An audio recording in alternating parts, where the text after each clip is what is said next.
Empezamos la presentación.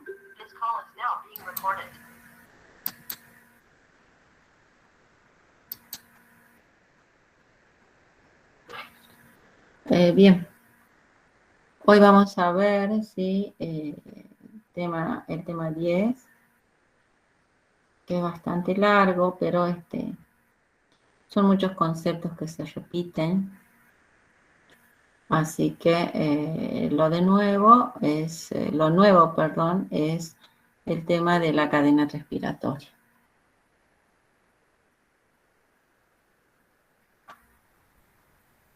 Vamos a empezar con lo que es la oxidación biológica, combustión, ¿sí? En realidad, combustión y oxidación biológica dice el programa. Y Lavoisier fue quien emitió la hipótesis de que en el cuerpo de los animales también se realizan procesos de combustión, ¿sí? O sea, desde entonces es que generalmente equiparamos el tema de oxidación biológica a una combustión. En realidad, considerados en forma global, no existe una gran diferencia entre oxidación biológica y combustión, porque en ambos casos, ¿qué es lo que pasa? Los productos finales van a ser dióxido y agua. O sea, la energía que se libera es igual en los dos procesos. Sin embargo, es solo una analogía. Vamos a ver por qué, ¿sí? Cuando hablamos de combustión, o sea, tenemos un proceso mediante el cual por intervención con oxígeno se transforma una sustancia hidrocarbonada, que sería la leña, encendemos el fuego, ¿sí? Se produce una combustión, ¿sí? Entonces tenemos una sustancia hidrocarbonada que en presencia de oxígeno, si la combustión es completa, se va a transformar totalmente en dióxido y agua. Y vemos que no necesitamos, digamos, solo observar que desde el punto de vista, y hablando desde el punto de vista termodinámico, vamos a ver que esa oxidación va con liberación de calor, ¿sí? Porque nos produce calor la combustión de madera, digamos.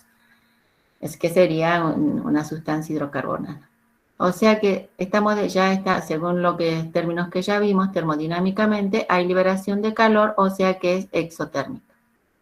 Pero en el caso de los organismos vivos, imagínense si tendría que pasar eso. Ardería, ¿sí? No es posible la vida. Entonces las sustancias, ¿sí? Que se transforman a lo largo del metabolismo sufren un proceso de combustión, pero no lo liberan al calor, ¿sí? Como en el ejemplo que dábamos de combustión en forma que se da de materiales de materia hidrocarbonada, ¿sí? Sino que en este caso no hay liberación de calor, ¿sí? Como en el medio externo, sino que los seres vivos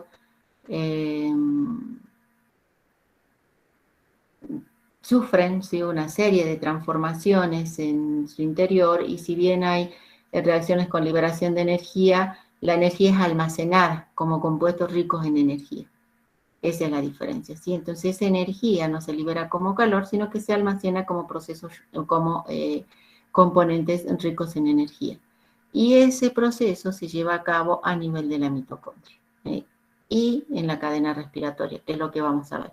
Entonces, en forma global y gráfica, hablamos por eso de oxidación biológica. Entonces, por eso vamos a repasar algunos términos de oxidación química. Bueno, vamos a ver cómo los distintos coenzimas de las oxidorreductasas que intervienen en la cadena respiratoria, como el NAD, el FAD, sistemas quinonas, ubiquinonas, citocromos, ¿sí? Van a transportar electrones, van a transportar hidrógeno para finalmente unirse en el oxígeno, ¿sí? Formando el ionóxido y finalmente dar lugar a la formación de moléculas de agua, ¿sí? Cuando dan lugar a la formación de estas moléculas de agua, se va a producir el proceso de fosforilación oxidativa. O sea, todo así un pantallazo general de lo que ahora vamos a ir desglosando, ¿sí? Paso a paso. Pero el programa nos habla de la oxidación como pérdida de electrones también, ¿sí? Entonces vamos a recordar un poquito, ¿sí? Cuando hablábamos de oxidación. Se consideraba oxidación cuando una sustancia pierde electrones, o sea, como una sustracción de electrones. Y acá estamos bien. Vamos a usar el puntero, como decía la compañera. ¿Cuál era? Este. Sí, entonces vemos, ¿sí? Que es, hablamos de oxidación. Solo repaso, ¿no, chicos? Ustedes ya vieron esto. Si me equivoco, me corrigen. Oxidación, una sustracción de electrones, ¿sí? Por lo tanto, entonces acá si tenemos hidrógeno menos 2 electrones, va a pasar a 2 protones. Esos electrones son captados por un oxidante. En este caso, si utilizamos la sal férrica, ¿sí? La otra ecuación sería esta. Entonces, siempre que hay una oxidación, ¿sí? Va a haber una reducción. Siempre que hay alguien que pierde electrones, va a haber otro componente que los reciba. Este es un sistema de óxido-reducción, ¿sí? Entonces, el hidrógeno menos 2 electrones y el ion férrico más 2 electrones va a dar lugar a la formación de 2 moléculas de ion ferroso. Si hacemos la suma, ¿sí? Tenemos que hidrógeno molecular más 2 moléculas de hierro al estado férrico va a dar lugar a la formación de 2 protones más 2 hierros al estado ferroso. O sea, uno se oxida y otro se reduce. ¿Qué más? De la misma forma, entonces, bueno, repasando todo eso, era un sistema de óxido-reducción que ya vimos. De la misma forma puede actuar como oxidante el oxígeno molecular, ¿sí? En este caso, el O2, que va a captar, ¿sí? Entonces, ya dijimos, oxidante, agente oxidante. Entonces, para recordar, ¿sí? El que se reduce, ¿sí? El que se reduce es el agente oxidante y a la inversa, el que se oxida es el agente reductor, ¿sí? En este caso, como este es el agente oxidante, es el que se reduce, ¿sí? Y va a captar 2 protones, o sea, si el oxígeno molecular gana 2 electrones, si pasa a ion oxi, reacciona con 2 protones, da lugar a la formación de un peróxido. Si son 2 oxígenos más 4 electrones, forma 2 iones oxi más 4 protones, da lugar a la formación de 2 moléculas de agua. Bueno, solo para ilustrar 2 reacciones en la cual el oxígeno está actuando como agente oxidante. Ahora, si se unen las reacciones del protón con el oxígeno, es una reacción fuertemente exergónica, ¿sí? 2 moléculas de protones menos 4 electrones, ya están igualados los electrones, me da igual a 4 protones. El oxígeno molecular más 4 electrones me da 2 iones oxi, que sumados, ¿sí? Cuando hago la suma, 4 protones con 2 iones oxi van a dar lugar a la formación de agua. Esta reacción es fuertemente exergónica. Eso quiere decir que tiene un valor de delta de G, como ya vimos, con lo negativo. En este caso, menos 57 kilocalorías. Es explosivo, ¿sí? Bien, eso para recordar y que ustedes lo van a ver en el seminario. Vamos relacionando ya esto, ¿sí? Aquí en la primera parte, nosotros ¿qué veíamos? ¿Sí? La separación de un protón. Ahí. Y la reacción con oxígeno. Aquí vemos ya, ¿sí? Cómo a partir, ¿sí? De un difenol, ya un componente orgánico, de un difenol, la separación del protón, separación de los protones, la formación del ion del ion difenolato, ¿sí? Ortodifenolato, la pérdida de esos 2 electrones, porque aquí queda la molécula, si vemos, está más polarizada, pero se pierden finalmente esos 2 electrones juntamente con los protones y sí se da una oxidación verdadera, una deshidrogenación, que es una pérdida de electrones y la formación de una quinona, ¿sí? Que forman los dobles enlaces en el oxígeno. Entonces, se produce la oxidación. Por ahí nosotros libremente decimos oxidado reducido, bueno, ahora repasamos, ¿sí? Cuáles son las formas oxidadas, cuáles son las formas reducidas. Entonces, pérdida de 2 protones, pérdida de electrones, ¿sí? Y me da la forma oxidada, en este caso, una quinona. Es como este proceso de oxidorreducción actúa en las, se produce en los sistemas biológicos, ¿sí? Aquí otro ejemplo, ¿sí? La eliminación de un protón, de acá, obviamente, del grupo oxidrilo. Aquí tenemos un alcohol, se elimina el protón del grupo oxidrilo, se forma un alcoholato, ¿sí? Y luego se pierde un ion hidruro, o sea, este hidruro va con el electrón, por eso es que tiene carga negativa. Entonces, al perderse esos, que es del carbono con carga positiva, oxígeno carga negativa, y se forma un doble enlace, ¿sí? Entonces, teóricamente, se concibe esto como una pérdida de 2 electrones, perdón, de 2 protones y de 2 electrones, ¿sí? Esa es la idea de los compuestos reducidos y oxidados en los sistemas biológicos. Bien, entonces relacionado. Y luego me pide potenciales redox, teoría de pilas, hemipilas, ¿sí? Convenciones para el establecimiento de los signos de cada hemipila. Bueno, recordamos lo mismo, fenómeno de oxidorreducción biológica, así como en las reacciones inorgánicas existen sustancias que frente a otras se comportan con capacidad de ceder electrones y otras con capacidad de ganar electrones, ¿sí? De captarlos. Entonces, dijimos que al que tiene la capacidad de ceder los electrones se denomina reductoras, y a las que tienen la capacidad de captar los electrones, ¿sí? Se denomina sustancias oxidantes. Entonces tenemos que el intercambio de electrones, ¿sí? Yo tengo acá una sustancia y acá otra sustancia. El intercambio de electrones a través de conductores, o sea, tenemos la misma reacción que veíamos, solo que acá, ¿sí? Se pone un conductor, ¿sí?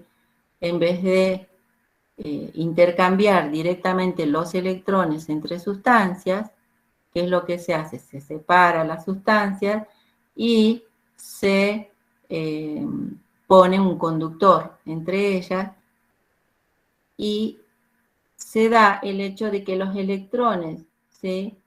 Se transportan, ¿sí? A través de ese conductor, y eso me permite tomar una medida, ¿sí? Que es la tensión eléctrica, conocido como tensión eléctrica o potencial, entre dos semicélulas, ¿sí? Esa sería más o menos la cadena redox electroquímica que nosotros ya vimos, pero es la forma en que cuando nosotros hablamos de energía potencial estamos hablando de esta corriente eléctrica que se genera y que se mide, ¿sí?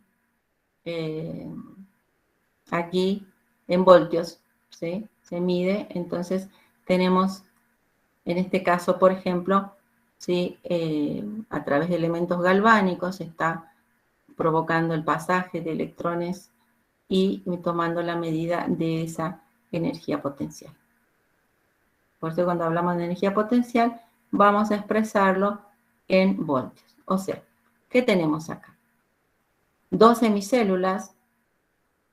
En la izquierda tenemos una sal férrica y ferrosa, y en la de la derecha tenemos protones con hidrógeno molecular burbujeando, ¿sí?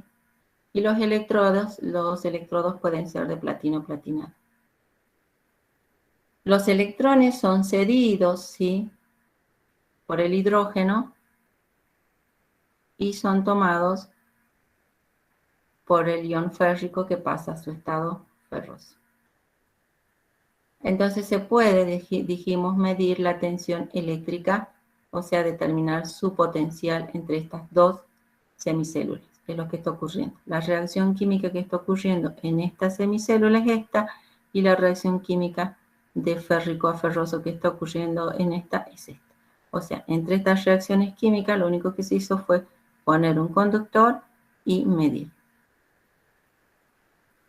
Y entonces aquí tenemos, ¿sí?, el concepto de potencial redox, que es lo que se mide, ¿sí? Pero se elige, para medir ese potencial químico, se elige arbitrariamente, se eligió, ¿sí?, que al potencial hidrógeno como un valor cero, ¿sí? O sea, el electrodo de referencia de la célula de hidrógeno va a ser el hidrógeno cero. O sea, todos los potenciales que se midieron de todas las otras sustancias es respecto al electrodo normal de hidrógeno, que se considera con un valor cero, porque era la forma de darle un valor al resto de los potenciales. Entonces, arbitrariamente se eligió el de hidrógeno y a partir de ahí se midieron todos los potenciales eléctricos en voltios o milivoltios del resto de las sustancias. Bien, eso habla del fenómeno de oxidorreducción. Lo mismo se da, ¿sí?, en los sistemas biológicos. La reacción es semejante. Entonces, se mide para las sustancias biológicas respecto al electrodo normal de hidrógeno. O sea, en lugar de tomar hierro, como es este caso, ¿sí?, tomamos NAD, FAD, valores de los potenciales de las coenzimas que vamos a ver en la cadena respiratoria. Y ese potencial redox está en relación directa con, ¿sí?, como vemos, acá tenemos el delta D, es el potencial redox. Es lo que medimos y está en relación directa con ¿qué? Con la variación de energía libre de los procesos de oxidorreducción. O sea que medimos, ¿sí?, la capacidad de trabajo eléctrico. Bueno, ya vamos relacionando estos términos, ¿sí? De energía potencial con el de energía libre, donde aquí N va a ser que el número de electrones transferidos, F la cantidad de carga por mol, que es un Faraday, que es igual a 96.500 coulombios, y el delta D es el que vamos a medir y que está en voltios, ¿sí? Que los voltios se pueden escribir también como joules sobre coulomb. Se transforman las unidades, ¿sí? ¿Qué más tenemos? Aquí las hemicélulas. Este es en el caso de el electrodo normal de hidrógeno. Vamos a ver si tenemos. Bueno, acá tenemos, está salteada la diapositiva, sí, es el mismo que habíamos visto antes. Cuando hablamos del electrodo normal de hidrógeno, ¿sí? Cuando hablamos del electrodo normal de hidrógeno, acá tenemos una hemicélula, aquí tenemos la otra hemicélula. Como era lo que yo les decía, ¿sí? Como no existía ningún método directo para poder establecer, ¿sí?, el mayor poder oxidante o el menor poder reductor, o sea, el poder oxidante y el poder reductor de la sustancia, entonces se crea esta medida, ¿sí? Y como dijimos, se establece un patrón de referencia que es tomando al hidrógeno como cero, el valor del potencial de hidrógeno igual a cero. Por eso se conoce con el nombre de electrodo normal de hidrógeno. El electrodo normal de hidrógeno que está constituido por un electrodo de platino, ¿sí? El electrodo, cuando hablamos de electrodo, ya saben, nos referimos a el electrodo de platino, que para que pueda tener una cierta reversibilidad, dice que debe platinarse con una solución de ácido cloroplatínico, y de esa manera va a quedar la superficie metálica cuando nosotros vemos a estos electrodos de un color negruzco, ¿sí? Porque es platino platinado, porque ha sido tratado con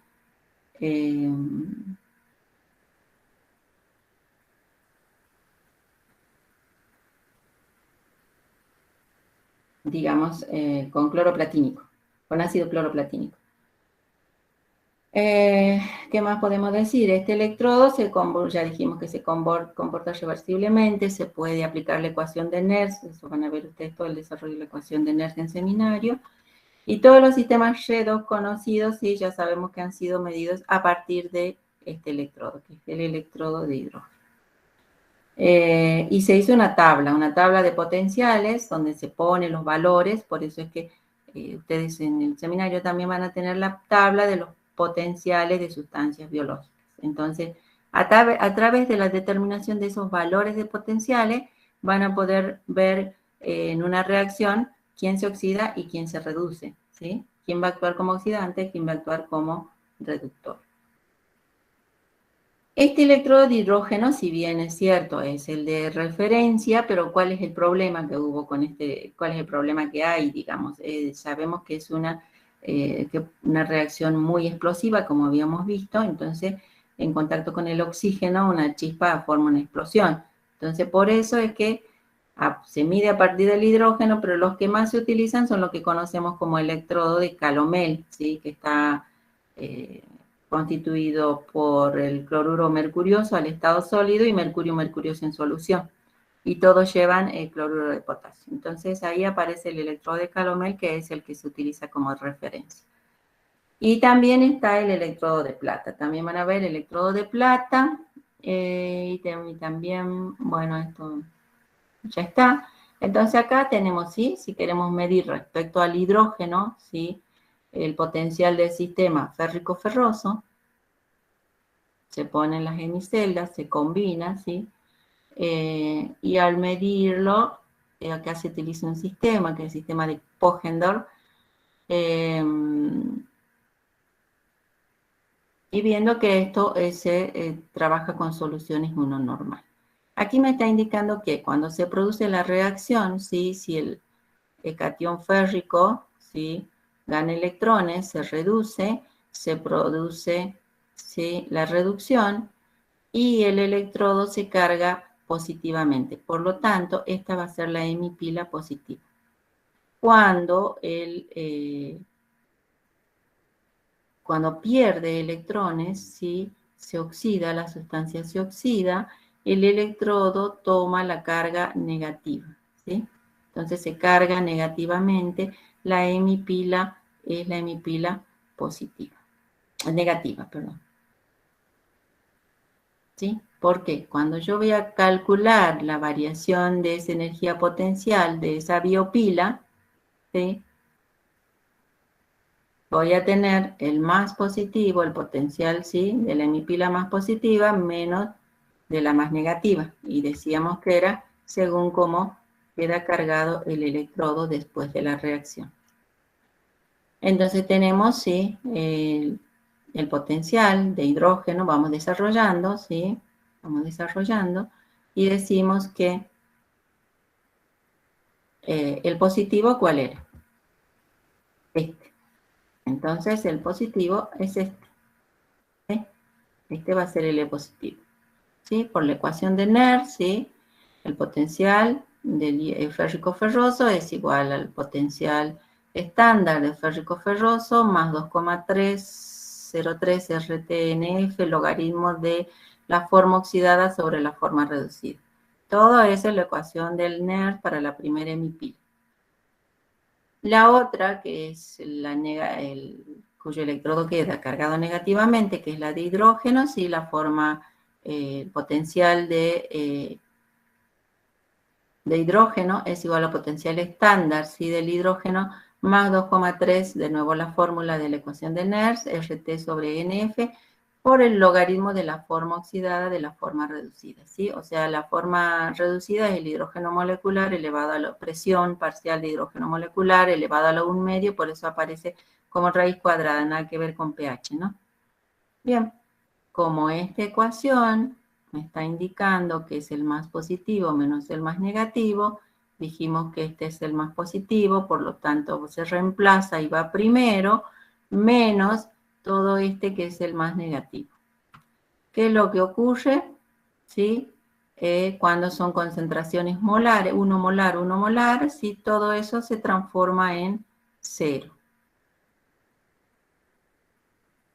Por lo tanto, me queda que delta D sí es el potencial estándar de férrico ferroso por el potencial estándar de hidrógeno molecular sobre cation hidrógeno. Como esto dijimos que era 0 porque es el de referencia, entonces me permite determinar el valor de del potencial de este elemento respecto al del hidrógeno, porque lo tomé como cero. Entonces me da el potencial, ¿sí?, normal de esa, en este caso, del hierro, del sistema férrico-ferroso.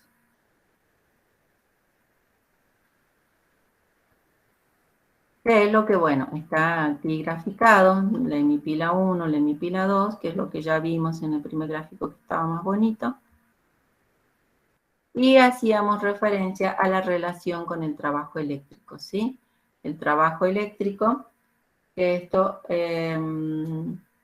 ya dijimos, menos NF, el número de electrones, Faraday, y la variación de energía potencial que acabamos de calcular, ¿sí? Que es esta, el valor de la variación de energía potencial. Bueno, acá está reemplazado, ¿sí? Acá están los valores de F, ¿sí?, la intensidad por el trabajo eléctrico, ¿sí? Y tenemos de nuevo el delta D de la biopila, ¿sí? O sea, cuando hablamos de biopila, acá en este caso, estamos hablando del punto cero de la escala que ya vimos redox y los sistemas redox biológicos, ¿sí? Hablamos de trabajo eléctrico y estamos hablando del delta D de la biopila, el más positivo menos el más negativo, ¿sí? En este caso no va este signo porque depende, ¿sí? Puede ser que no tenga signo negativo. El delta D de la biopila queda entonces que es la forma oxidada sobre la forma reducida más la concentración de la forma reducida sobre la forma oxidada. Férrico sobre ferroso, ¿sí? Hidrógeno molecular sobre protón. Y aquí está, como en los sistemas biológicos, ¿sí?, el delta D, de nuevo establecemos esa relación, ¿sí?, porque las reacciones biológicas, que es lo que, bioquímicas que pasaban, no pueden llevarse a cabo con un pH igual a 0. Por lo tanto, sí, la concentración, hay que tener en cuenta la concentración de protones cuando hablamos de pH. Porque en el electrodo normal de hidrógeno, a esa concentración, ¿sí?, de iones hidrógeno, los sistemas multienzimáticos, como son las proteínas, se desnaturalizarían. Entonces, por lo tanto, se va a perder la capacidad de actuar como catalizadores en el caso de las enzimas. Por eso, cuando hablamos del punto cero de la escala redox bioquímica, los potenciales biológicos deben referirse al pH fisiológico. Y cuando hablamos de pH, sí estamos hablando de la concentración de protones, ¿sí?, equivalente, igual a 10 a la menos 7 equivalente por litro, ¿sí?, cuando vimos pH. Entonces, vamos a corregir respecto a esto para, bueno, y la presión de hidrógeno a una atmósfera como dato, pero tenemos que corregir respecto a que los sistemas biológicos se desarrollan dentro de un pH neutro. Entonces, si aplicamos, ¿sí?, la fórmula de el cálculo de potencial estándar para el hidrógeno, ¿sí?, para el hidrógeno, de nuevo la ecuación de NER, se desarrolla toda la ecuación de NER, dijimos que el valor sí era 0, el hidrógeno era 0, pero en esta segunda parte lo que tenemos es que la presión del hidrógeno es una atmósfera, la actividad o concentración de protones dijimos que es 10 a la menos 7, ¿sí? Entonces se reemplaza por esa concentración de protones, se resuelve todo esto, ¿sí?, reemplazando todos estos términos me da un valor de 0,0, el logaritmo de 10 a la menos 7, esto pasa multiplicando, entonces me dice que es igual a 0,06 por menos 7. Esto es igual que el potencial del hidrógeno para los sistemas biológicos no es 0, sino que corregido a un pH de 7 es igual a menos 0,42 voltios. ¿Sí? Entonces, esa es la diferencia con lo que veíamos de los sistemas inorgánicos. En este caso, para los sistemas biológicos debe ser corregido a ese pH. Ya no es 0. Igual se mide respecto al hidrógeno, pero en los sistemas biológicos ya no es 0, sino que se tiene que tener en cuenta que es 0,42. ¿sí? Entonces tenemos que el potencial de hidrógeno es menos 0,42 y respecto a ese potencial que han sido medidos los otros potenciales de otras moléculas que vamos a ver y que nombramos aquí porque son las que nos interesan, tenemos el del NAD, que acá está mal porque es menos 0,28, el valor del potencial de reducción del NAD es menos 0,28, el del FAD es menos 0,06, pasando por el 0, luego tenemos los citocromos 0,26, el oxígeno 0,81. Entonces los electrones van a ir desde la sustancia de los más negativos al polo negativo al positivo, y la variación de energía libre van a quedar los valores, va a ser al inverso, ¿sí? Del delta DF positivo al delta DF negativo. De aquí a aquí. Como disminuye. Delta DF en esta escala disminuye de aquí a aquí y los electrones van desde aquí hasta acá. O sea, los electrones van desde los más negativos a los más positivos y la variación de energía libre se da en este sentido. Bien, creo que no hay otro concepto. Sí, esos son los... y la tabla de potenciales de los sistemas redox bioquímicos, lo tienen en el seminario, así que no van a tener más problemas. Entonces ya repasado estos conceptos, aclarando el que nos interesa, que es el del hidrógeno, el valor del hidrógeno de menos 0,42, podemos ingresar al tema de lo que es cadena respiratoria, ¿sí? Bien. Algo nos acordamos, ¿sí? O otros mucho, otros poco, pero bueno. Los conceptos, obviamente que ustedes lo vieron más desarrollado, en más detalle, pero estos conceptos generales son los que vamos a tener en cuenta ahora. Bien, ¿cómo vamos hasta ahí? Bien. ¿Sí? Bueno, seguimos. La cadena respiratoria, ¿sí? Energía de la formación de agua, ordenación de los sistemas redox en la cadena respiratoria. Vamos a ver primero, ¿sí? La anatomía bioquímica de una mitocondria, porque es ahí donde se produce todo este proceso de oxidorreducción en la cadena respiratoria. Y como siempre les digo yo, si ustedes no saben dónde se produce alguna de estas reacciones, ustedes digan mitocondria porque es seguro que lo aciertan, casi seguro que lo aciertan. ¿Por qué? Porque toda la mayor parte de las reacciones importantes se producen aquí en la mitocondria. Entonces, describimos primero. Después vamos a ver qué es todo lo que se produce ahí, que está aquí. En este gráfico está todo sintetizado como para que después lo vean. Tenemos que la mitocondria, una membrana externa, una membrana interna, ¿sí? Que forman las famosas crestas mitocondriales, ¿sí? Esta membrana externa es permeable a moléculas pequeñas y a iones, ¿sí? En cambio la interna no, es impermeable, no pasan ni iones ni protones. Lo que sí tiene, y vamos a ver, son transportadores de electrones que permiten el pasaje de sustancias, ¿sí? Desde el espacio intermembrana hacia el interior de la matriz, ¿sí? Porque esta sería la matriz. Lo que queda dentro de la membrana interna, ¿sí? Es la matriz, ¿sí? También están presentes ribosomas, y acá en la membrana externa los canales o porinas por donde ingresan algunas moléculas. ¿Qué más? Lo que decíamos, ¿sí?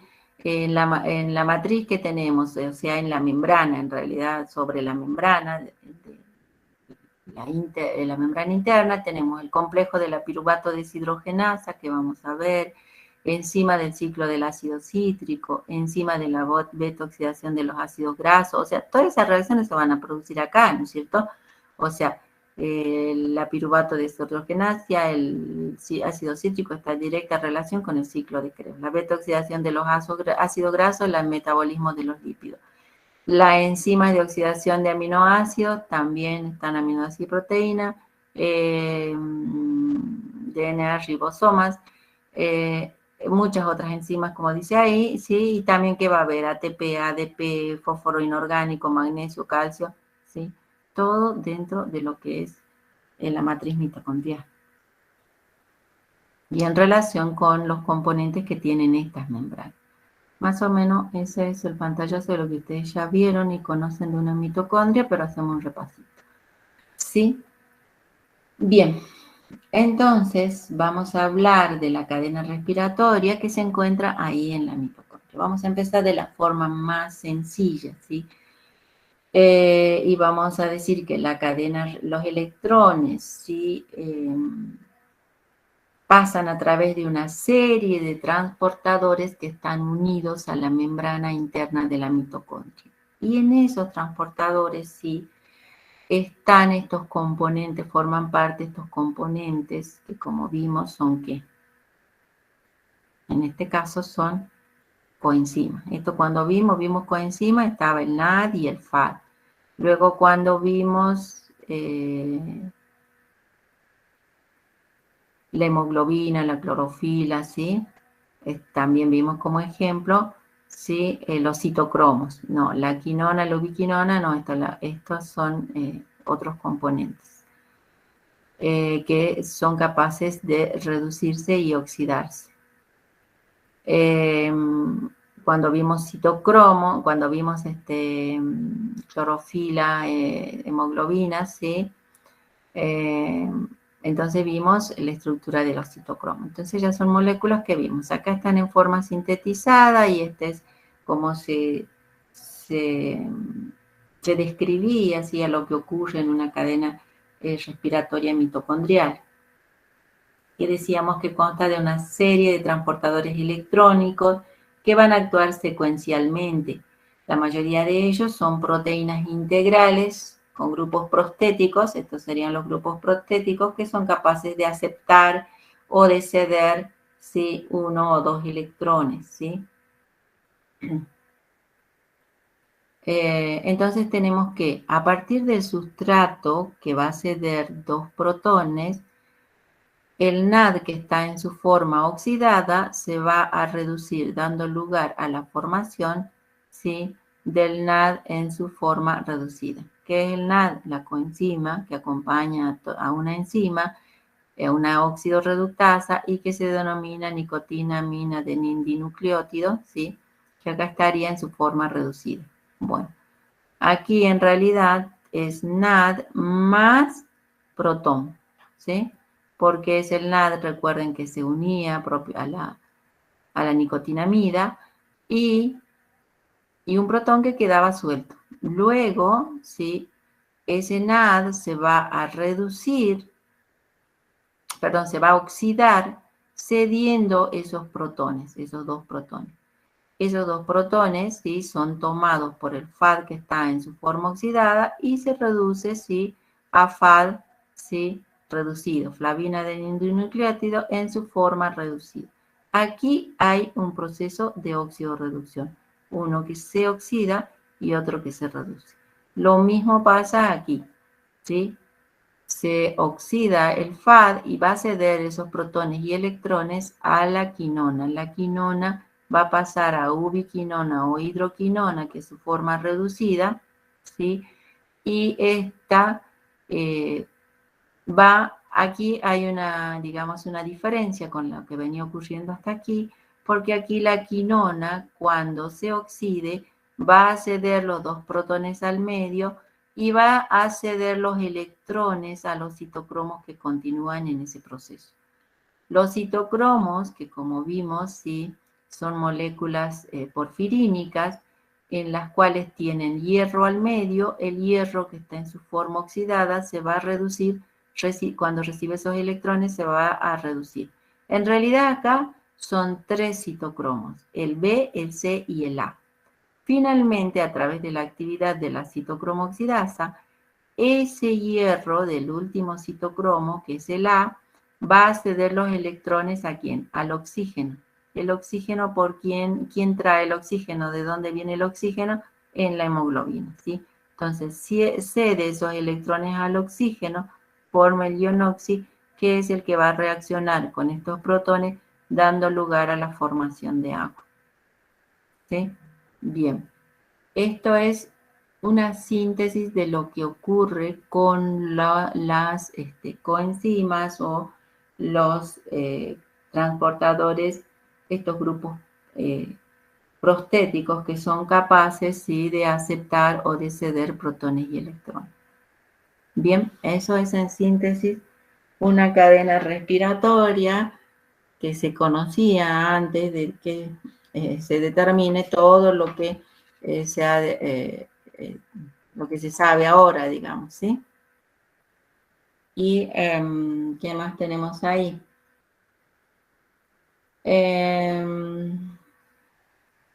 Decíamos esto es que es lo que ocurre a pH fisiológico, cuál es la reacción que se produce, ¿sí?, la variación de energía libre que se produce en esta formación de agua. ¿Sí? Acá está el cálculo matemático, y acá dijimos que hay una reacción de protón y oxígeno, ionoxi, para dar lugar a la formación de agua. Bueno, la ecuación química de óxido-reducción es esta, ¿sí? El hidrógeno que cede los electrones, o sea, se oxida, pasa a protón, y el oxígeno que gana esos electrones formando el ionoxi. Finalmente, 2 protones más un medio de oxígeno da lugar a la formación de agua.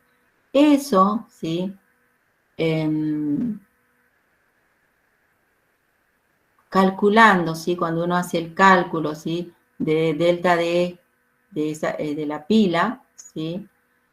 También tenemos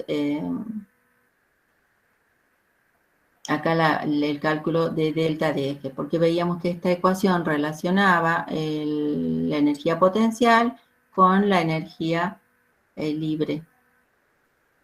Entonces reemplazamos, ¿sí? Reemplazamos, si hacemos el cálculo, para el hidrógeno dijimos que era menos 0,42. No hacemos el cálculo, tenemos los valores del hidrógeno, del potencial de reducción en menos 0,42, biológico, sistema biológico. Para el oxígeno es 0,81, ¿sí? Entonces T negativo, T positivo, y hacemos el cálculo del delta D.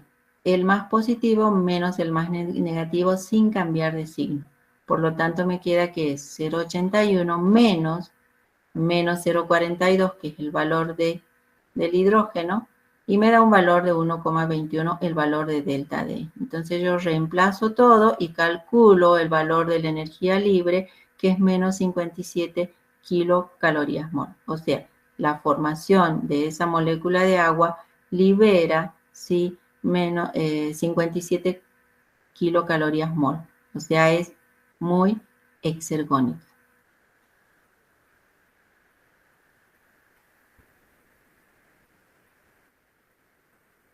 ¿Sí? Entonces vemos que nosotros decíamos que esa energía no se va a transmitir en calor, como es el caso de las combustiones comunes, de una combustión común, sino que aquí sí se tiene que producir, ¿sí?, una reserva de energía, y que se da en el caso de la formación del ATP, que es lo que se conoce como fosforilación oxidativa. O sea, con esa energía que se libera de la formación de agua, que tiene un delta DF negativo, como vimos, y aquí falta poner delta DF negativo, va a ceder esa energía, que es la que va a tomar el ADP para unirse con el fósforo inorgánico y formar el ATP, que es una molécula rica en energía, ¿sí? Esta reacción, desde el punto de vista termodinámico, no es espontánea. Esta reacción no es espontánea, ¿sí? Porque su delta de F es mayor que 0, pero cuando se acopla a la reacción de la formación de 1 mol de agua, ¿sí?, a lo largo de la cadena respiratoria, ¿sí?, entonces esta reacción final se transforma en fuertemente espontánea. Este delta de F3 es negativo, es menor que 0. Entonces, porque se suma el delta de F1 y acá sería delta de F2. Sumando la variación de energía libre de esta reacción con la de esta reacción, sí me da la variación de energía total, que es menor a 0. Por lo tanto, esta reacción es exergónica, ¿sí? Al final resulta exergónica. Y este proceso de pasar el ADP con reacción, al reaccionar con un fósforo inorgánico, se determina, se da la formación de ATP. ¿Sí? Entonces se conoce como fosforilación oxidativa.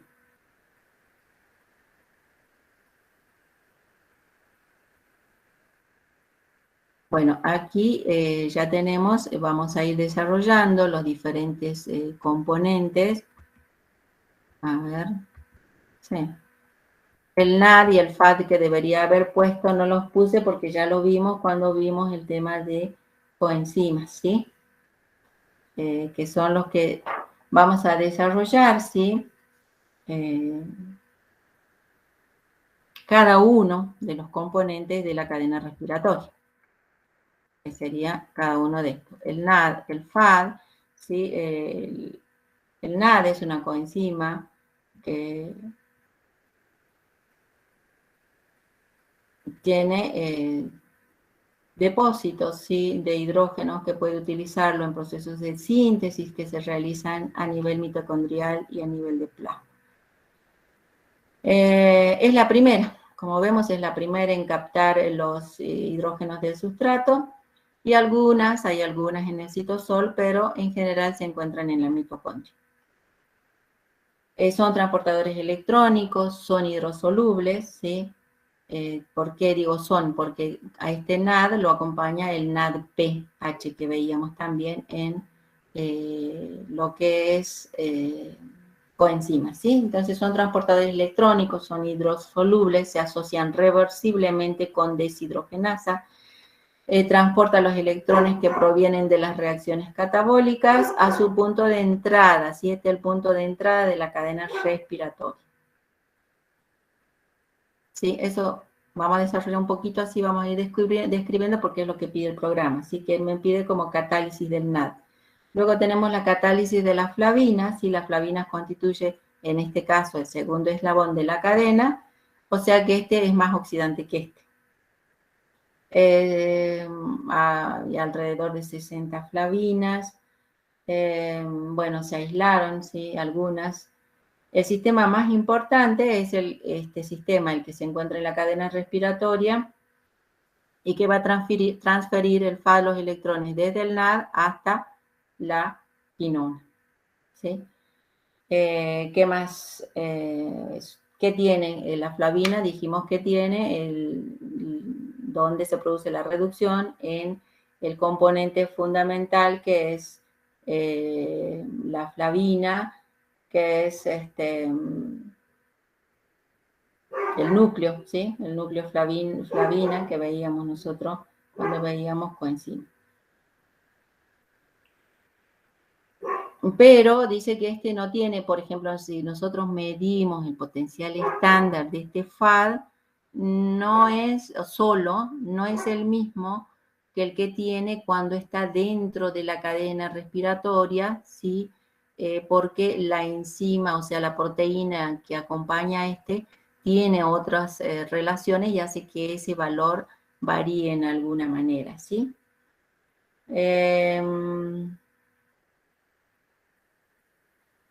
Y que puede participar en la transferencia de uno o dos electrones, ¿sí?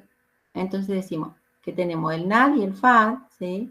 Y luego tenemos el resto, ¿sí? Además de eso tenemos de estas dos, de NAD y de esta flavoproteína, tenemos moléculas transportadoras de electrones como son las quinonas y las diferentes citocromos, que es lo que aquí están desarrolladas las estructuras, ¿sí? Aquí tenemos el de la quinona, catálisis quinónica, quinona ubiquinona. ¿Qué quiere decir quinona ubiquinona? Sí, acá tenemos quinona, doble enlace oxígeno, y acá tenemos ubihidroxiquinona. La ubiquinona, también llamada coenzima Q, ¿sí? Acá ya empieza a aparecer los nuevos términos, también se la denomina, ¿sí? Coenzima Q, ¿sí? O sencillamente lo van a encontrar como Q, dentro de lo que es cadena respiratoria. Este es un compuesto que tiene un núcleo aromático, ¿sí? Y además tiene una larga cadena lateral isoprenoide.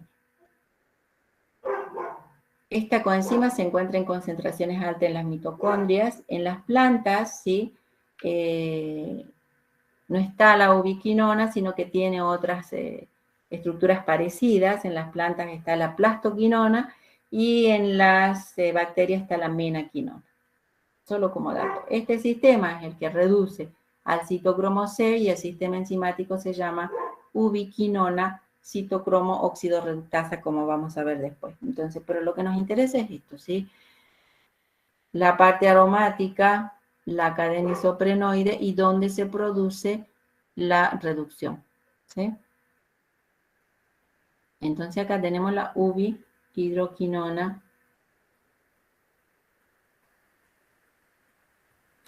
Puede aceptar, dijimos, ¿sí? Los electrones. Acá tenemos que ahora sí, antes era solamente directamente así, pero acá lo explican, ¿sí? En diferentes partes, cómo puede aceptar, ¿sí? Un protón y un electrón transformándose en un radical semiquinona, o sea, solamente un oxígeno, ¿sí? Con carga negativa y un oxidrilo. Se forma acá en este doble enlace. Y puede aceptar luego otro protón con otro electrón y se forma el ubiquinol, ¿sí? Totalmente reducido, o ubihidroquinona, como yo les decía, ¿sí? En 2 pasos se explica acá esa reducción de la coenzima Q. El otro, creo que no hay más datos ahí, el otro componente son las heminas o los citocromos, que también habíamos visto, ya vimos esto, que son... ¿Cómo son? Son planos, ¿sí? Son proteínas de naturaleza compleja que, que deben, ¿sí? La intensa absorción de la luz visible porque llevan el grupo prostético, sé que es de naturaleza porfirínica, como estamos viendo acá, ese nombre no me salía hace rato. Porfirínica o hemínica, que es lo que nosotros vimos, ¿sí? Los 4 grupos pirroles, ¿sí? Con el centro en el centro el hierro y en este caso una ferroprotoporfirina, ¿sí? Y lo que está en rosado, esos dobles enlaces, ese traslado de electrones hace que tiene relación directa con la absorción de la luz visible. Esto hace que cuando tiene ¿cómo se dice? Tiene 3 bandas de absorción en el espectro visible, ¿sí? O sea, cada banda corresponde a un citocromo, el B, el C y el A. Son bandas que van están alrededor de los 600 nanómetros más o menos, ¿sí?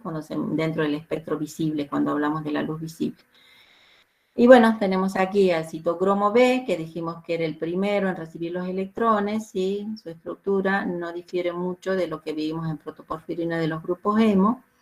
Tenemos el C, ¿sí? Que acá está la unión a las cistinas, en eso se diferencia, ya pasa de vinilo a la unión con cistina. Y el citocromo de tipo A, que bueno, tiene esta larga cadena hidrocarbonada, que lo hace diferente, ¿sí?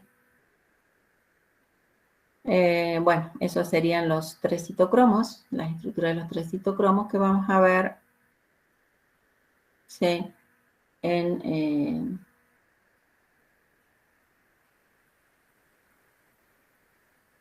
la cadena. Esto está al final del programa. Y aquí vemos ya, ¿sí? Más gráficamente lo que veníamos diciendo, ¿sí? El NAD, ¿sí? El núcleo en el cual se produce el proceso de reducción.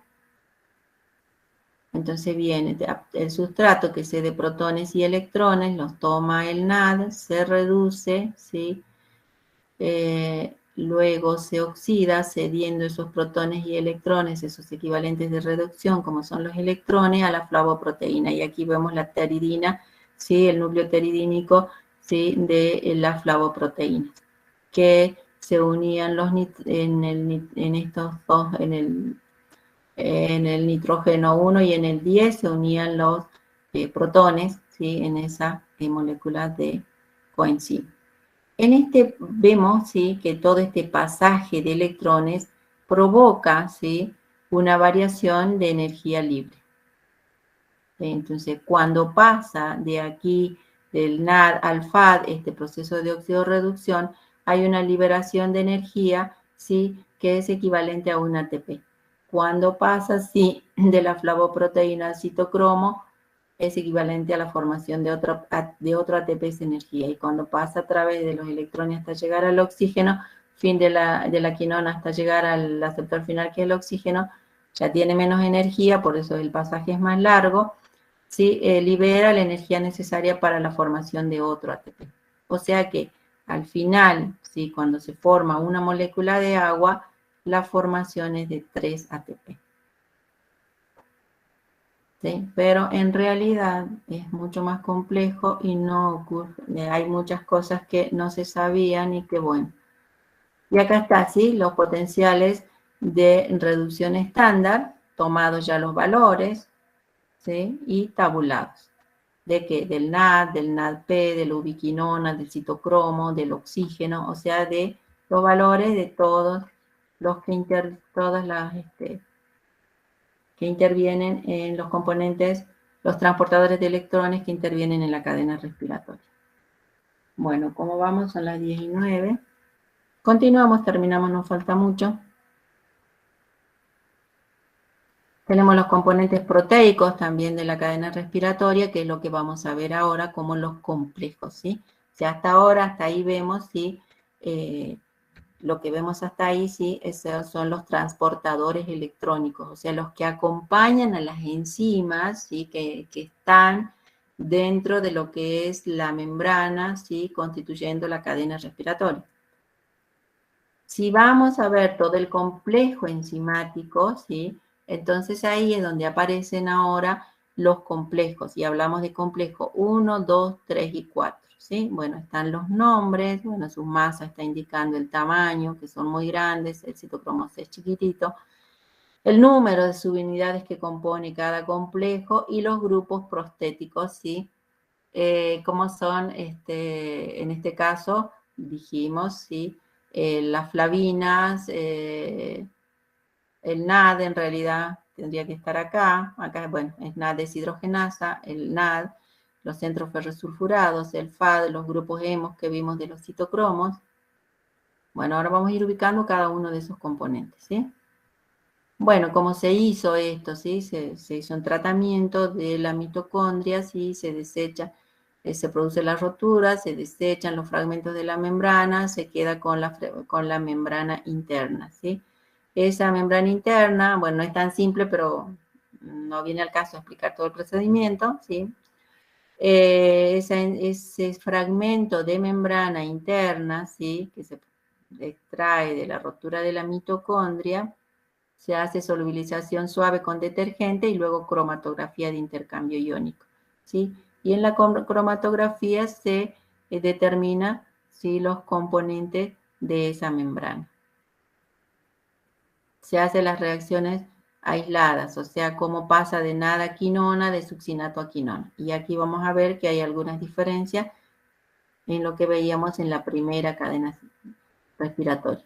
En la primera no nombrábamos estos centros, ¿sí? Estos centros ferrosulfurados que la nueva bibliografía nos nombra, que pueden ser simplemente un hierro unido a azufres, que esos azufres son de las cisteínas, de aminoácidos que pertenecen a toda la proteína y a la enzima, o dos hierros que ponen dos hierros, dos azufres, solamente haciendo referencia a esto, no a esto, ¿sí?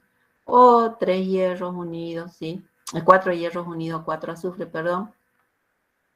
Bueno, esos son los centros ferrosulfurados. ¿Cuál es la función de los centros ferrosulfurados? Vemos que están los hierros. El hierro siempre va a transportar electrones, o sea, es el transporte de electrones.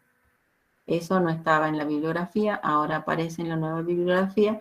Y la nueva bibliografía, cuando habla de cadena respiratoria, ya no habla solamente de los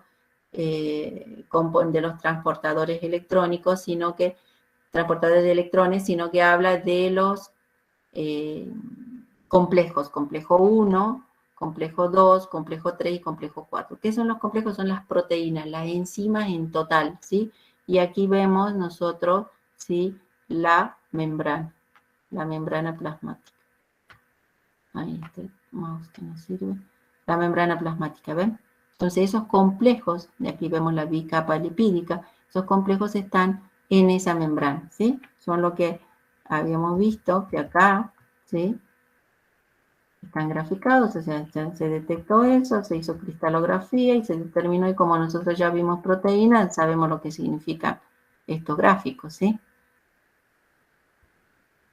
Vamos a ver. Bueno, entonces si explicamos brevemente lo que son estos complejos, ¿sí? El primer complejo 1, ¿sí? El complejo 1, que es el NAD, ubiquinona óxido reductasa o NAD deshidrogenasa, que tiene 42 cadenas polipeptídicas, que se ubica, ¿sí? Que tiene una forma de L, se ubica en una parte, un sector, en lo que es la membrana propiamente, y otra parte en lo que es la matriz. ¿Sí? En este caso, ¿qué es lo que pasa? Esta es la membrana interna, esta es la matriz, o sea, la parte interna de la mitocondria, este es el espacio intermembrana, ¿sí? Y bueno, por arriba estará la membrana externa. Pero lo que nos interesa es lo que pasa en este espacio intermembrana. Bien, ¿cómo vamos ahí? Porque vamos a explicar el pasaje de los electrones. ¿Quieren que hagamos una pausa o seguimos un rato más? No es mucho lo que queda, pero... ¿Seguimos? Bien. Entonces dijimos que consiste en el pasaje de electrones y de protones. Nosotros cuando veíamos era que pasaban los protones y los electrones siempre dentro de la misma. Bien, vamos a ver cómo ocurre en realidad, ¿sí? Entonces el NAD, ¿sí? Que es el primer aceptor, como veíamos, el primer aceptor de protones es el que se reduce. Cuando se reduce, cuando se oxida, va a ceder esos protones y electrones, ¿sí? Al primer complejo, o sea, forma parte del primer complejo. Y entonces esos electrones siguen un camino dentro de lo que es este complejo de proteínas, en el cual van a ingresar los dos electrones, ¿sí? Está el flavín mononucleótido, tiene una serie de centros ferrosulfurados a través de los cuales va a seguir este camino azul, es el camino que siguen los electrones. Aquí tenemos proteínas ferrosulfuradas, ¿sí? Unidas que tienen nitrógeno, que es importante, ¿sí? Luego esos dos electrones siguen el camino, ¿sí? Hasta llegar a la quinona, que pasa a quinona reducida. Cuando ocurre este proceso de pasaje de electrones, hay una variación de energía potencial, eso hace que pasen 4 protones al espacio intermembrana. ¿Sí? Y aquí esos 2 electrones que pasan a la quinona, que se reduce, que pasa a ubiquinona o QH2, que acá está como Q nomás, pasa a QH2, que es su forma reducida, ¿sí? Toma 2 protones y 2 electrones, pasa a su forma reducida, y ¿sí? Pasa al complejo número 3, ¿sí? No es igual que nosotros veíamos que pasaba del NAD al FAD y a la quinona, no.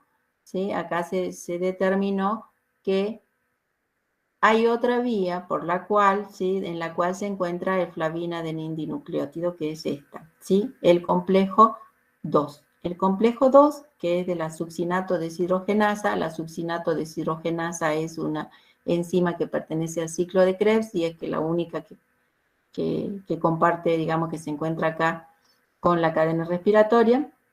La succinato deshidrogenasa, ¿sí?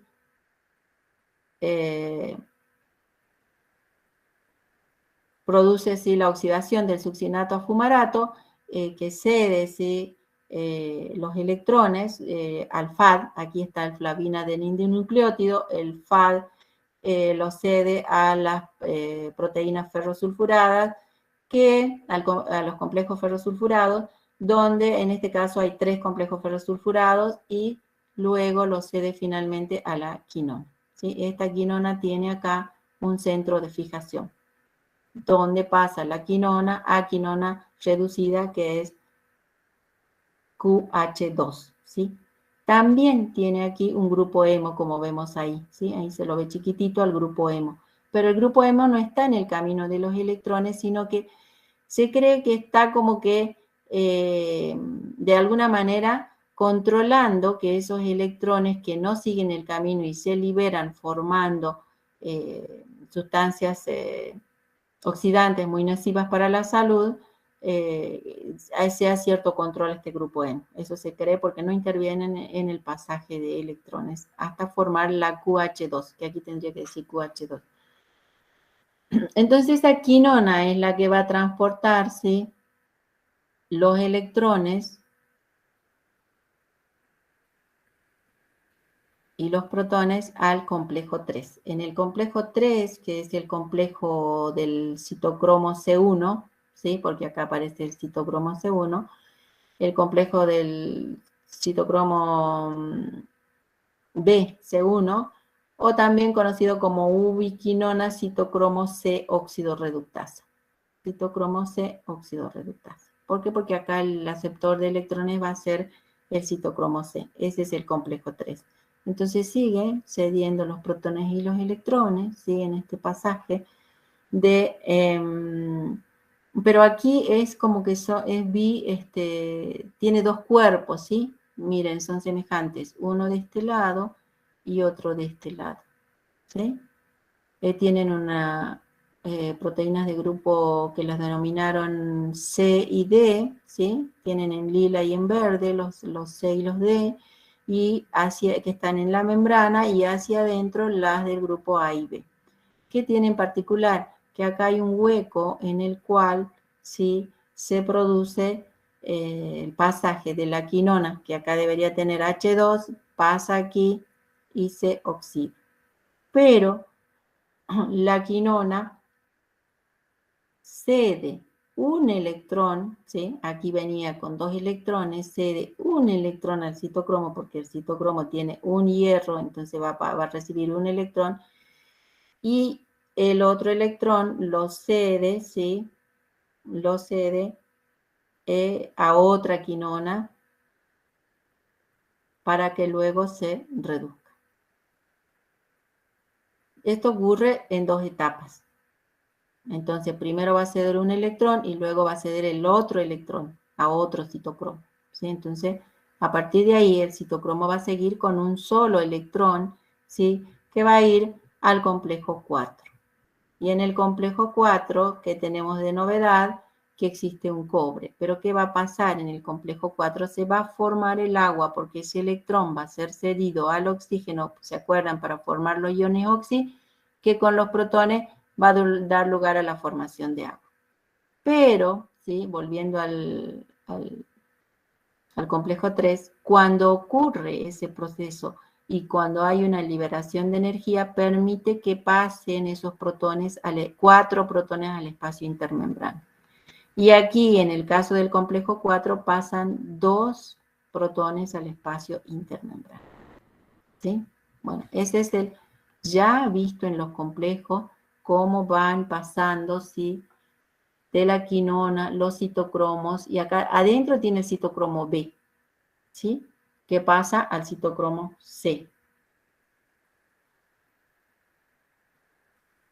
¿Qué más tenemos? El citocromo C es el que transporta al citocromo A, y este finalmente al oxígeno, que dijimos que es el último aceptor de electrones. Y esta es la citocromo oxidasa. Veamos ahora. ¿Recuerdan que decíamos que puede ser que algunos electrones aquí se liberen, queden libres y es nocivo? Bien, aquí simplemente estos son los compuestos que se forman, ¿sí?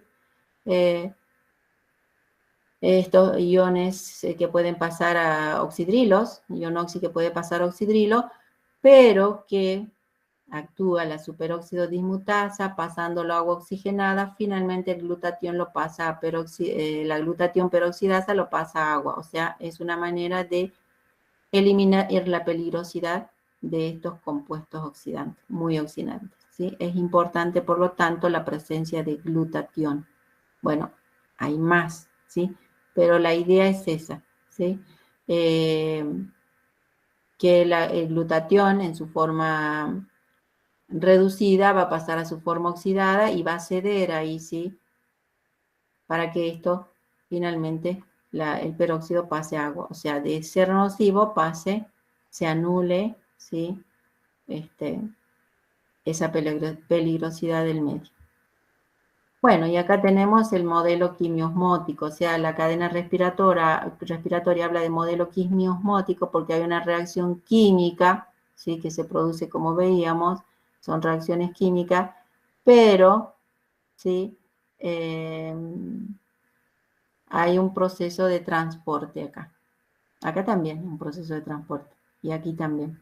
Aquí que aparece, ¿sí? Aquí aparece de nuevo la ATP sintasa. Bueno, viendo todo esto, hablamos de potencial químico. ¿Por qué? Porque tenemos, como van pasando los protones hacia el espacio intermembrana, quedan las cargas, queda en forma, digamos, se vuelve ácido el espacio intermembrana y la matriz básica, o sea, alcalina, ¿sí? Por eso hay un potencial químico entre el ácido y el básico. Y el potencial eléctrico, porque queda cargado negativamente, o sea, los iones negativos quedan en la matriz y los positivos, como son los protones, pasan al espacio intermembrana. Entonces hay una diferencia de potencial, tanto eléctrico como químico, ¿sí? ¿Qué más? Veíamos que el NAD, finalmente, sí, el NAD, que es donde se inicia, más el oxígeno, que es el final, va a dar lugar a la formación del NAD oxidado más el agua, en síntesis, ¿sí?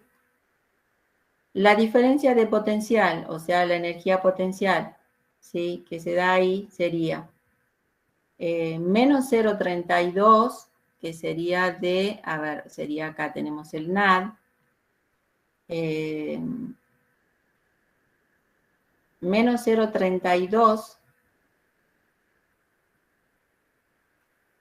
es la del NAD, para que pasa de NAD a NAD oxidado, y del oxígeno, como veíamos, ¿sí? Que pasa, ¿sí? Es más 0,816.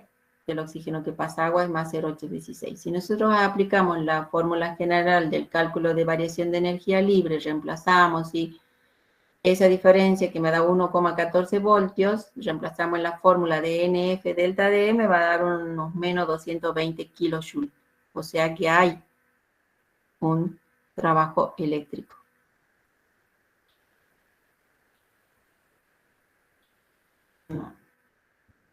Bien. Y aquí aparece, sí, la ATP sintasa. ¿Sí? ¿Qué quiere decir? Que nosotros en el otro calculábamos, bueno, tantos ATP. Aquí no, hay un mecanismo por el cual, como hay una diferencia de potencial, ¿sí? Como dice acá, síntesis de ATP impulsada por la fuerza protón motriz. ¿Qué quiere decir? Que los protones van a volver a ingresar a la matriz y cuando ingresen se va a poner en actividad este sistema, que hace que el ADP más el fósforo inorgánico pase a ATP, que es la fosforilación oxidativa. Entonces tenemos aquí las coordenadas de reacción, en este caso, que se hace para dejar en claro que en una situación común, la enzima más el sustrato, se formaba el complejo enzima-sustrato y daba lugar a la relación del producto más la enzima, me falta acá. En el caso del ATP, ¿sí? El ADP más el fósforo inorgánico, si se forma el complejo enzima ADP más fósforo inorgánico, el complejo enzima ATP, esa diferencia de potencial, como es en este caso de la formación de complejo, no es grande, ¿sí? La energía que más necesita, ¿sí? Para que se produzca el ATP, es la separación del ATP de la enzima, que se formó el complejo enzima ATP. Esa es la energía que se tiene que vencer para que se forme el ATP, que tiene que vencer la ATP sintasa. Y el complejo de ATP sintasa, que ahí hemos graficado, está formado, sí, por más o menos tiene esta forma, estas estructuras. Lo importante es que tiene formas alfa y formas beta. Tiene alfa, beta, acá está, dice vacío, acá tiene alfa con ATP, beta con ATP, aquí tiene beta con ADP y alfa con ADP. Vamos a ver qué quiere decir esto. ¿Sí? El complejo ATP sintasa está formada por una F1 y una F0. Son proteínas, ¿sí? F1 y F0. Esta es la F1, esta vista desde arriba. ¿Qué sería esto? Graficado sería esto, ¿sí? La F1. Que tiene, gráficamente lo hicieron así, que es la representación gráfica de esto. Y la F0, que sería toda esta base, ¿sí? Este complejo de proteínas, ¿sí? Que acá ya está la inversa de lo que veíamos antes, porque este lado sería el lado externo del espacio intermembrana y este sería el lado interno de la matriz. O sea, esta sería la matriz. Entonces, los protones van a pasar, ¿sí? Hacia la matriz. Cuando pasen, hacen girar, a través del F0, hacen girar, ¿sí? A este eje de las F1, al E y al gamma que sostienen al complejo F1. En ese complejo, como ustedes vemos acá, como vemos acá, las alfa y las beta, ¿sí? Tenemos un corte transversal, tenemos en un sector tenemos alfa y beta unidos al ATP ya formado. En otro sector tenemos el ADP y el fósforo inorgánico no unidos y en otro sector, sí, el ATP sin el ATP que se elimina, ¿sí? Entonces, cuando gira, ¿sí? Cuando gira esta molécula, esta gamma, ¿sí? Cuando gira todo este complejo, y entonces, cuando gira, hace que este ATP que ya está formado se expulse, ¿sí? Entonces, aquí por eso queda vacío. Entonces, ya se formó el ATP, o sea, el ADP más el fósforo inorgánico están ahí sin reaccionar. Se forma el ATP y luego se expulsa. En cada giro, ¿sí? Cuando gira, expulsa el ATP. Y ahora, ¿sí? Donde está expulso el ATP, ¿sí? Ya se formó el ADP que venía de este ADP más este fósforo inorgánico, ¿sí? Y apareció, ¿sí? Donde se eliminó el ATP, ¿sí? Que es el que se eliminó, apareció el ADP más el fósforo inorgánico. Y así va girando. Cada vez que gira, elimina un ATP que se ha formado. Cada vez que gira, elimina un ATP que se ha formado. Por cada giro va a eliminar, no va a eliminar, sino que va a hacer que pase al espacio intermembrana. ¿Sí? O sea que pase desde acá hasta acá. Entonces vuelven los protones, generando que esa energía necesaria para la formación del ATP. ¿Sí? Si nosotros vemos, finalmente, si nosotros vemos que pasaron 4 protones y 2 protones, cuando vuelvan, ¿sí? Van a formar por 4 protones que ingresa, a ver, por 2 protones, a ver, son 4 protones. Por 4 protones que ingresan, se forma un ATP. Por lo tanto, el cálculo sería de 2,5 ATP. ¿Sí? Porque por cada 4 protones se forma un ATP. Entonces serían 2,5 ATP. Y nosotros veíamos con un cálculo aproximado, primero que decíamos 3 ATP. Ahora se dice hasta el momento y no se sabe exactamente, pero no sería un número entero, sería un número aproximado de 2,5 ATP. Si ingresaría a partir de acá, ¿sí? Aquí habría 4 protones menos, porque si ingresa por el flavin mononucleótido, reaccionando con el flavin mononucleótido, me quedaría 4 y 2. Serían 6. Por lo tanto, se calcula 1,5. Entonces, la nueva bibliografía dice que se forma 2,5 de ATP, ¿sí? A partir de un NAD y se ingresa en el complejo. se forman 1,5 ATP. El tema es que todo esto es para dar lugar a la formación de un ATP. De ATP, no un ATP. 2,5 ATP o 1,5 ATP, que es la forma de almacenamiento de energía. Y ese sería el modelo quimiosmol. Hay más, obviamente, como ustedes verán, está brevemente explicado. Bueno, una frasecita: si se nos presenta una idea, no debemos rechazarla solo porque no está de acuerdo con las deducciones lógicas de una teoría aceptada. O sea,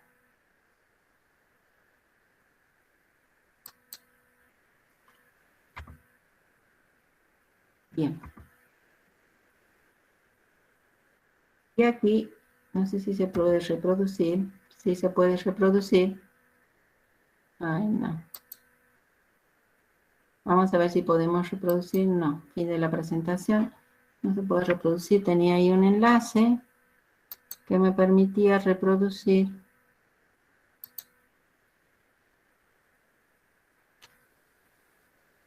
Bien. Vamos a ver si lo podemos ver y si no les dejo el enlace para que ustedes lo vean tranquilamente luego en casa.